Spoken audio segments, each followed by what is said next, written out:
நிறைவேற்றாத வெற்றிகளை கர்த்தர் நிறைவேற்றி முடிப்பார். உங்களால் நிறைவேற்ற முடியாத காரியங்களை கர்த்தர் நிறைவேற்றி கொடுப்பாருங்க. தடைப்பட்டிருக்கிற, நிறுத்தப்பட்டிருக்கிற எல்லா தோல்விகளையும் கர்த்தர் ஜெயமாக நிறைவேற்றி முடிப்பார். ஆமென்.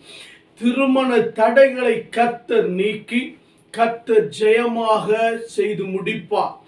வேலையிலே தடைப்பட்டிருக்கிற உங்களுக்கு வர வேண்டிய உயர்வுகளை, மேன்மைகளை, உங்களுக்கு வர வேண்டிய பதவி உயர்வுகளை, ஸ்தானத்தை, சம்பள உயர்வை கர்த்தர் நிறைவேற்றி முடிப்பார். அந்த தடைகளை கர்த்தர் நீக்கி போடுவார்.